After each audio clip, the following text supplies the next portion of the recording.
We're talking actors and directors who put on the shows. We're talking playwrights and designers who you'll want to know. From the very first rehearsal to the final curtain call. We might be off Broadway, but we're talking about it all. 'Cause we're two local gals with global pals. It's everything, everything, everything theater. with Benita And Ellen. Hello, everyone, and welcome to the Everything Theater Podcast, the podcast where we talk about Everything Theater. Hi, everybody. I'm Benita Zahn. And I'm Ellen Cribbs. And we're going to talk about theater. In fact, we're going to talk about a unique theater company in the Capital Region. You know, you think about theater and it's in a place. It has a home. Well, when it comes to the Troy Foundry Theater, the home is the Capital Region. Mm-hmm. Usually in Troy, but the space changes all the time, and often because of or with the production that's being done in mind, so that the space in itself becomes another part of the show, rather than creating the set, the scenery around it. And Shane Camaris is with us, and he is an associate producer for the Troy Foundry Theater. Good to have you, Shane. Thank you so much for having me. I'm thrilled to be here. You guys have been around, how many years now? Oh gosh, it was 2017 when we started. So we're coming up on year 8. It was the fall of 2017, which is crazy to think about. And I've been with the company since our inception. And what a wild ride it's been. It has, I'm just going to jump ahead 3 years to the pandemic years. And that perhaps because you don't have a set home, you ain't paying rent somewhere. Right. That gave you an opportunity to do a play outside where that suited the show and audiences could still come. Yeah.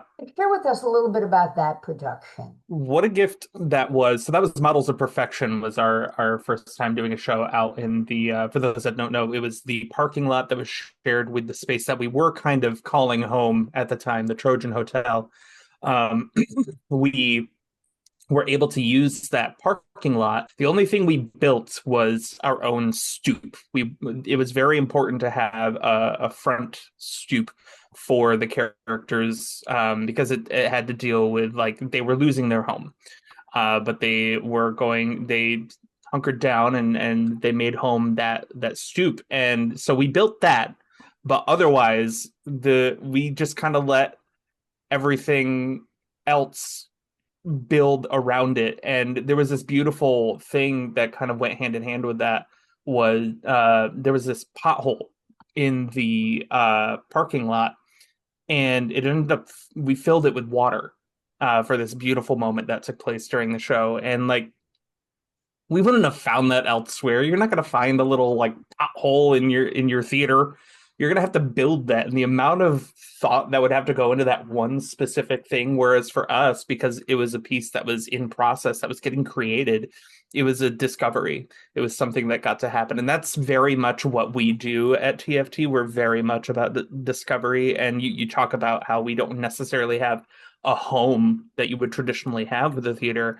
We revel in that. We've worked in, David has the number somewhere, but we've worked in upwards of 50 different locations in Troy and the Capital Region. It's probably even higher than that, and I'm way under. But we very much allow the place to become a character in our pieces. When we did what year was that?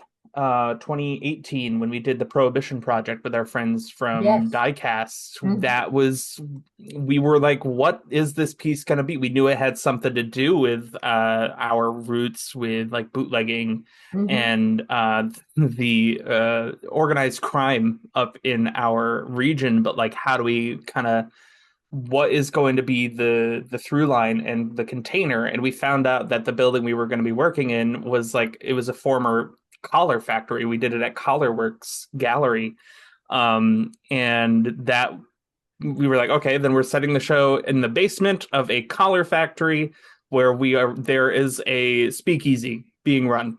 Go with it. And we found ways to thread that into our dialogue. It's such a fun way to build our work and allow us to thread so much more history into what we're building when we make a new piece. You're integral to the next show. I would say so. I'd say so, yeah. It's yours. Yeah. It's all you. It is. You're doing Antonio or What I Would, and you're That's the correct. playwright. I am. So I can dive right into the background of it. This was almost 2 years ago now, I worked on a production of Twelfth Night. And it was unfortunately a not great experience for me as a performer. I got cast as Antonio. As a queer person, I got extremely excited because that is one of Shakespeare's queerest texts and two queerest characters.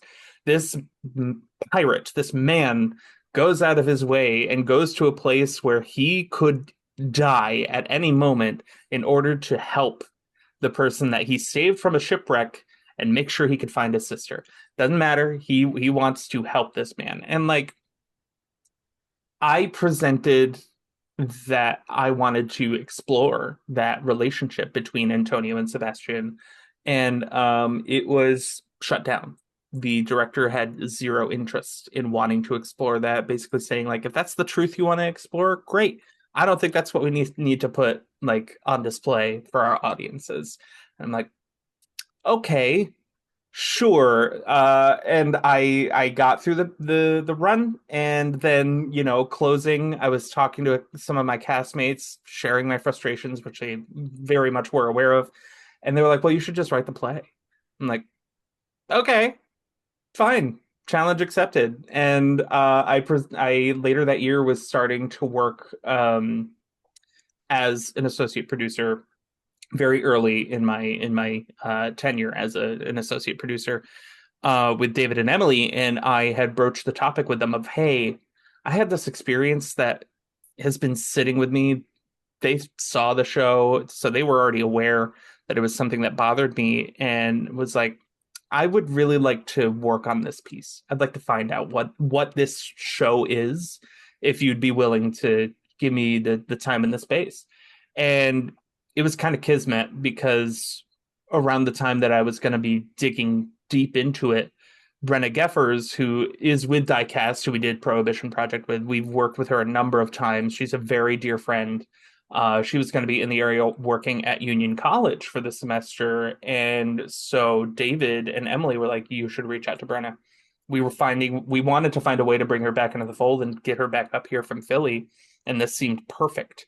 Her and I gel really well. We're very dear friends. And her writing technique that she's developed with Diecast and that we've used with TFT when we develop our work, it speaks to me in a way that I have never. It makes writing so simple for me, like such a simple task. I don't find that I struggle. I want to jump in. Give us a bit of 411 on the writing style to understand. And as we pause, Dave Gerard, you mentioned Dave. Yes. He's the driving force, the founding of the Foundry. Mm-hmm.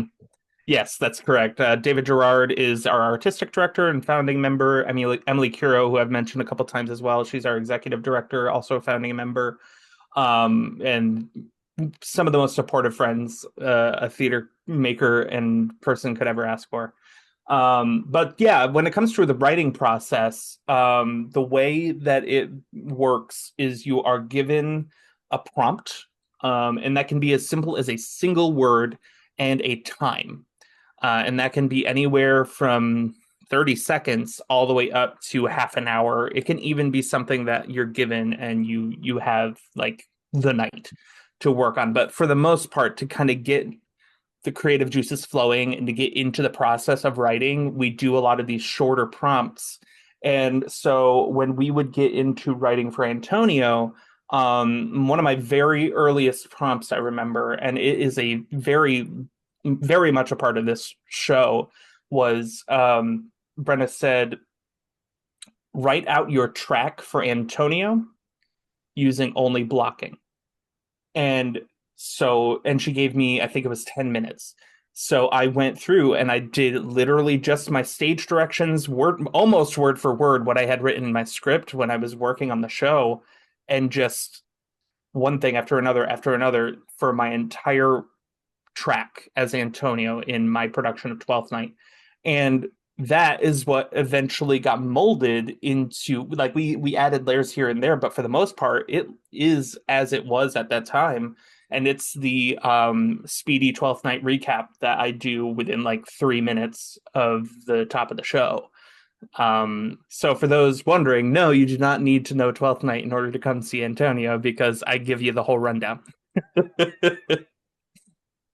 You know, I'm reading a book now that you may find fun. It's although it's not a bodice ripper, but it is a bit of a romance. But it's called By Any Other Name. By any other name. And I don't have the name of the author, but it's written, a woman writes it, and the issue is women being taken seriously as playwrights or not. Oh. And how women have been marginalized as playwrights. And she has this relative back in the 1500s who, through her research, believes she really wrote the plays for Shakespeare. Oh, that's interesting. From the family history. Uh-huh. So to bring this up, and you know, it's back and forth from present day to then. And it's really quite a delightful read. Is it the Jodi Picoult novel? Yes. Yes, because I back in when I was like in college and just out of high school. Well, Jodi Picoult was some required reading while I was in high school. So, and I really like her writing style, so I'm going to write that one down. Those books I've not been a fan of. I thought they were a little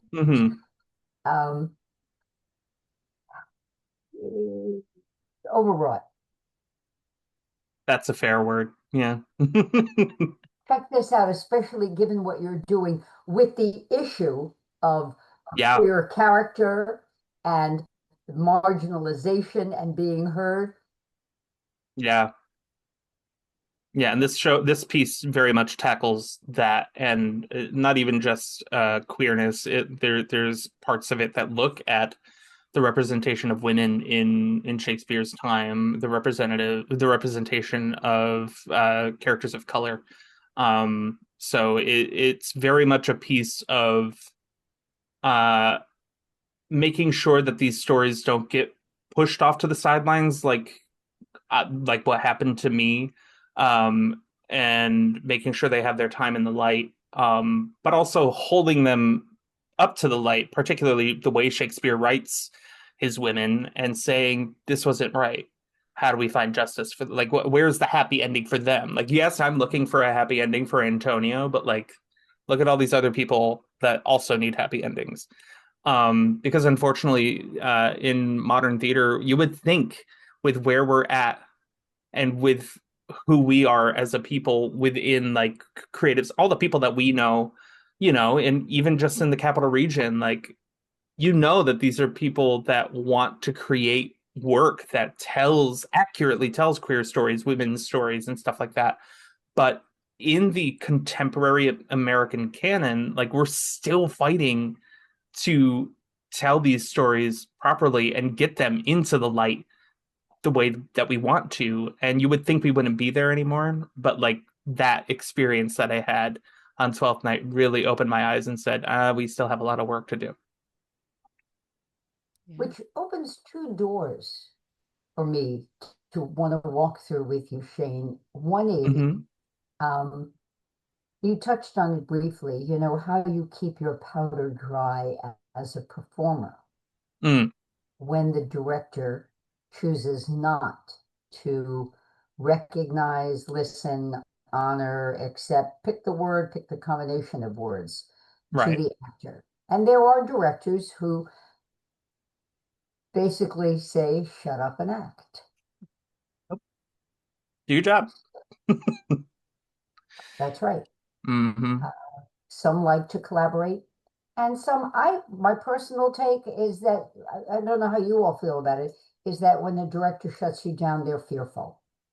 Mm, Uh, it's maybe they didn't do the work, maybe they're afraid of being found out. mm, Maybe it's just fear of going down a road they didn't think about. And hmm. I'm sure, Ellen, you've been in that situation as a performer.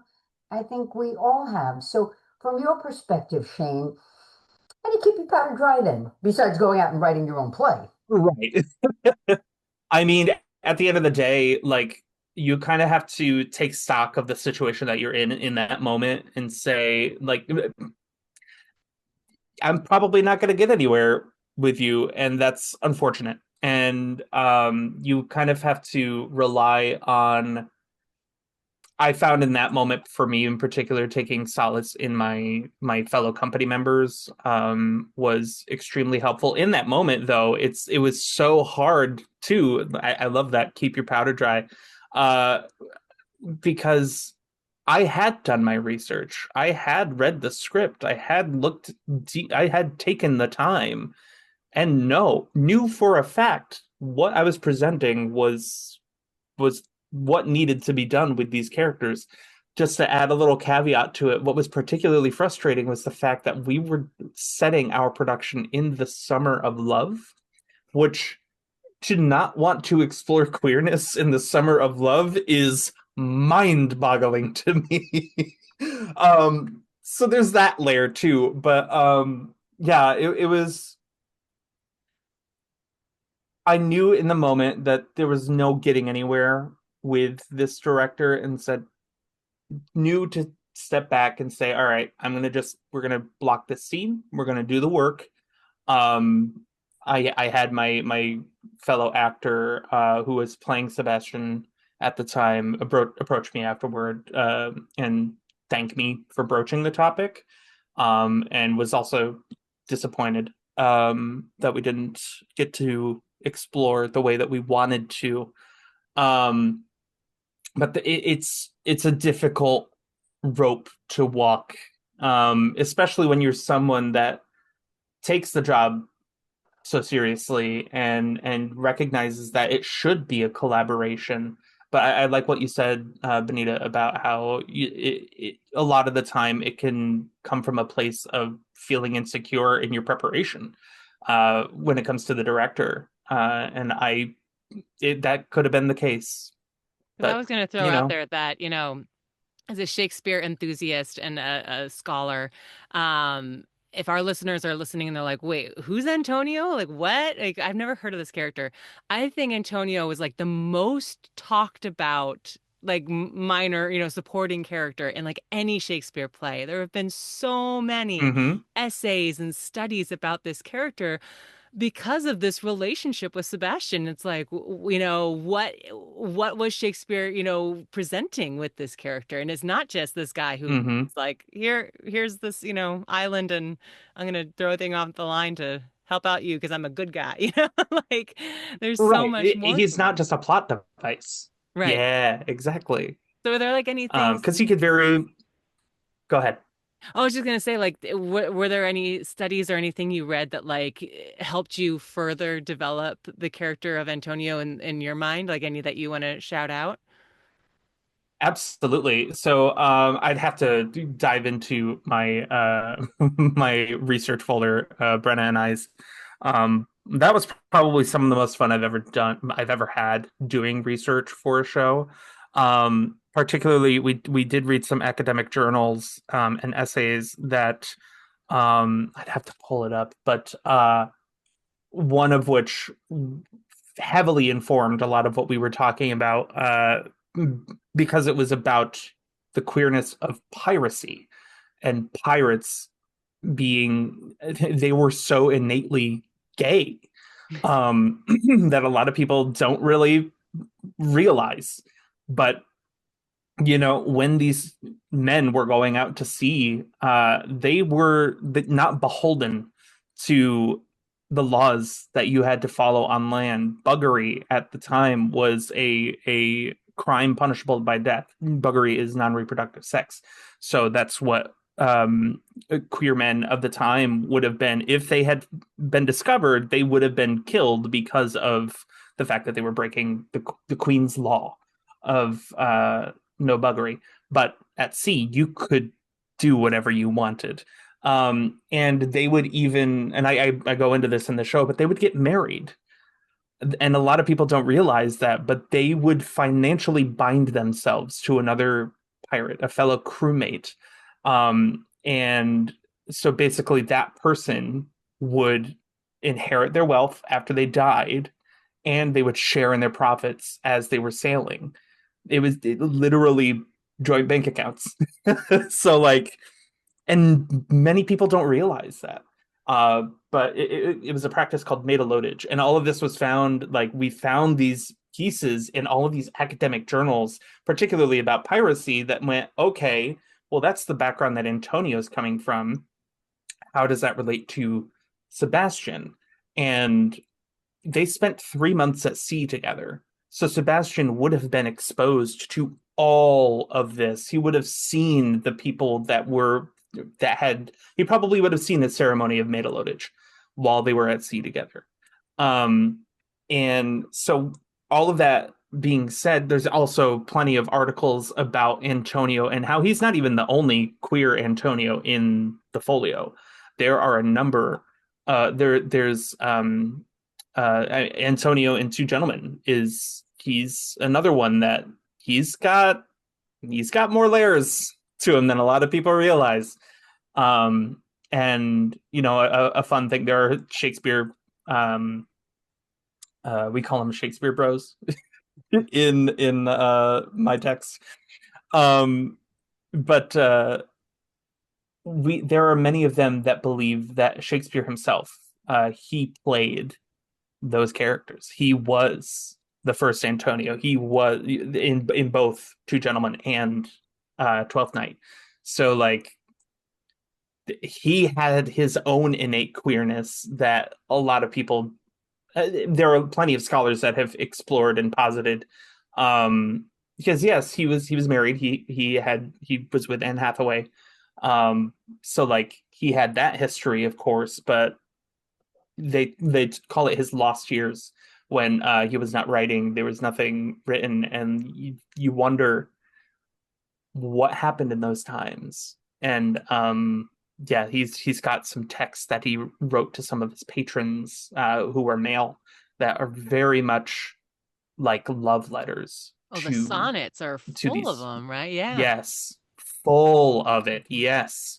And So, I cover one of those. Right. Do we end up, are we on the verge of, this was the second part I said to you, Shane, it was really two questions. Oh, yeah. In this environment in which we are living, when a play like Freckle-Faced Strawberry has been banned, when the book has been banned in schools because it talks about differences. Yep. And being respectful of and recognizing. It's a show that Park Playhouse has toured to schools and will be doing again. Yeah. So given this environment, okay, is Shakespeare the next to fall on the sword? I mean, yeah. Or be bored, but seriously, that raises a whole nother, raises a specter of all this. It's explore these characters and their sexuality. Right.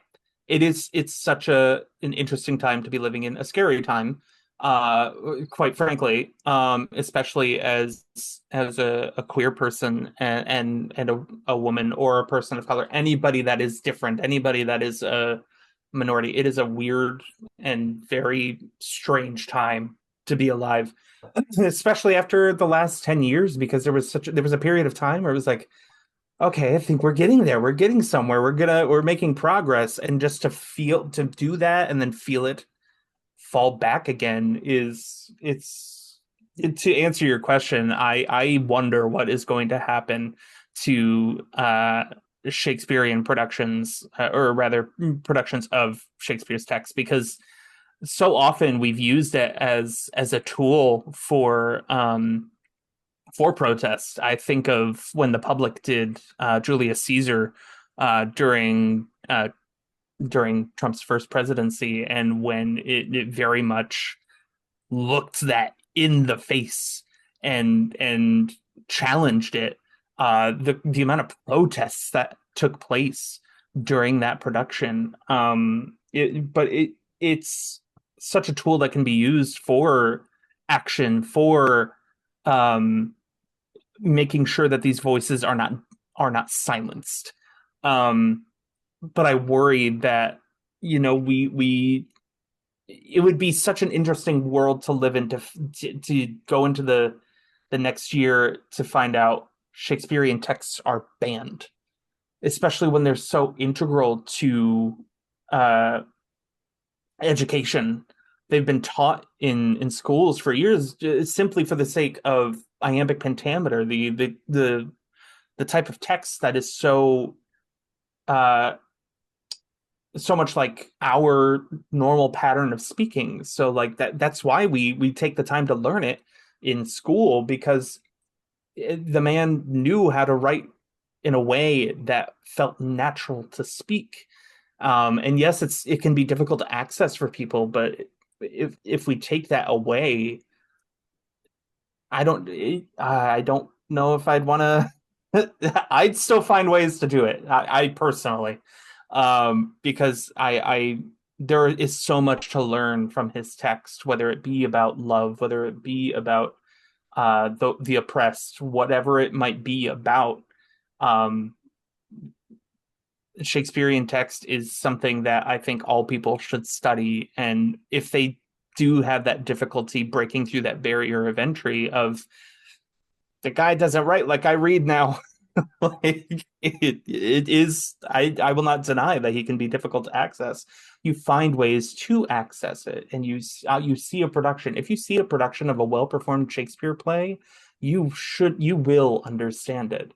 A lot of it has to do with how you hear it, and as long as that person knows that intent, you could see it, you can feel it. And the irony is that it was written for the masses. Exactly. And to even like consider that we could be approaching a time when it is taken from the masses is mind-boggling, but not. I hate that it doesn't feel out of question, unfortunately. But I'm thankful to have the opportunity to read and study the text and present it in a way that I feel is accessible to all and will allow people to really get to walk away feeling and understanding the message of this love story that I want to kind of put on display. Not sure we thought we were going down this road, Ellen. Yeah. It's hard not to, though. I mean, in this day and age, it's definitely something that all theater is being affected by, Yeah.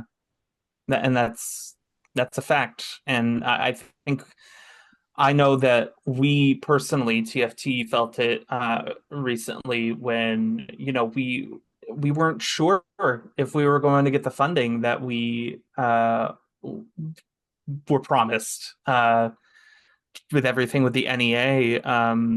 It's a scary time to be working in theater, but it's an important time to be working in theater. It's a time to consume theater in whatever way you can, and like when it comes down to it, if you make it to see Antonio, great. If you don't, that's fine. I am definitely of the stance of my dear friend, our dear friend Maggie.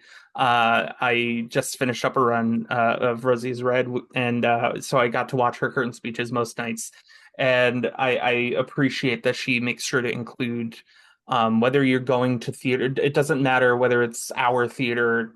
Go and support. You have a favorite dance company, go support them. If you have a favorite art gallery, go and become a member. find ways to support the art, the creative field that you want to support, because all of us need it, not just theater. So, but don't hermit yourself. Don't hide from the art, and whether it's joyful or meaningful, trying to say something, whether it's political, it doesn't have to be political to be something that keeps us moving forward. Even just shows that are about joy are enough to keep us moving in this day and age. We just need to keep the art form alive. Well said. And come together. Thank you. Helen, we got about 6.5 minutes. Yeah. So oh wow, really? I know it flies by, right? First of all, tell us the dates for Antonio. Oh yeah, of course. So Antonio, or What I Would, will be performed at Universal Preservation Hall on Saturday, May 31st at 8 p.m. and Sunday, June 1st at 3 p.m. as a little Pride kickoff. That's a big deal, you're being up at UPH. It really is. It's so exciting. I'm thankful to have the relationship that I do with the collaborative. I've been working with them for years now, and it just finally worked out that I had worked up there a few times on some of our youth touring shows with the rep, and just being up there in that space, I was like, I want to do a show here one day. And I'm so thankful that I get that opportunity. And we, Jean Leonard, was so integral to helping to make sure that happened. So big shout out to her. But if you haven't been to UPH, please, even if it's for Antonio, great. If not, just get over there. It's Saratoga, for those who are stunning. not familiar. Yeah, absolutely. Yeah, it's up in Saratoga Springs, and it is this beautiful church that Teddy Foster has been championing for years, and they finally got it renovated over the last couple years, and it is a stunning location. The stained glass in the main hall, whew, I'm so excited. Well, in the last 3 minutes that we have, I'm going to do a quick close up, because this is what we love to do with our guests. Little rapid fire thing, all about you, Shane. So Shane, are you ready for your close up? I'm ready. Let's do it. When was the moment where you just knew, I have to do theater? It was when I was in 4th grade and I did a production of Cinderella. I played the king. I had to vamp for like a minute because my Prince Charming was stuck off stage getting a helmet off, and I said, that was fun. I want more of that. What show has had a huge impact on you, whether it's something you worked on or something you just saw? Oh, that would have to be Hadestown. I saw that when the first national tour came to Proctor's, and it was just everything that I want to do with theater and everything I want to experience. It felt like a large version of a TFT show. Just, it felt like found theater. It was all about the community. Just, it was the moment right at the very top, with Hermes coming out and checking in with every single company member and saying, all right, and then turning to the audience and saying, all right. It's like, I'm sold. I'm in.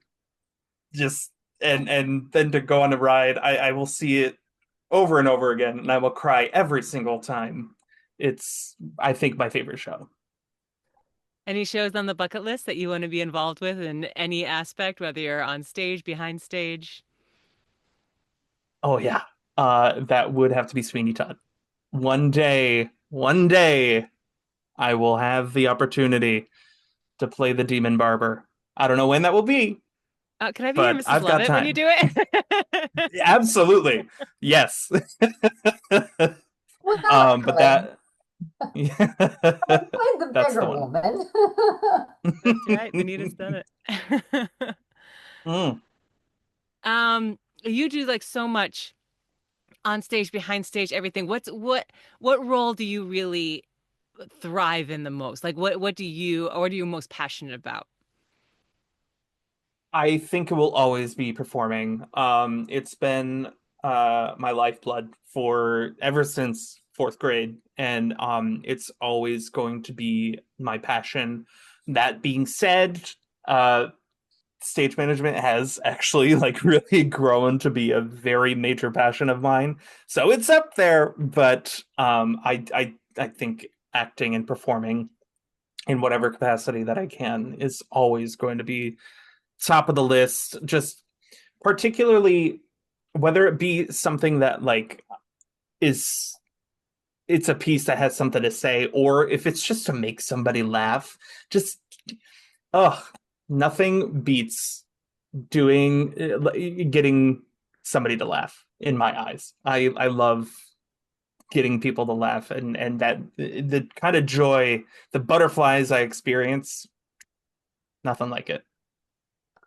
And we'll let that be the last word. Antonio Yay. Hollywood, from your pen chain and your performance, June 1st and 2nd, up at the May 31st and June 1st. June 1st, at Universal Preservation Hall in Saratoga Springs. Be there or be square. Mm-hmm. This has been lovely, Shane. Thank you so much. It's always such a joy to talk to you. And for our listeners, Thank you both. check out Shane's show, and we'll talk to you next time. I'm Ellen Cribbs. And I'm Benita Zahn. Take care.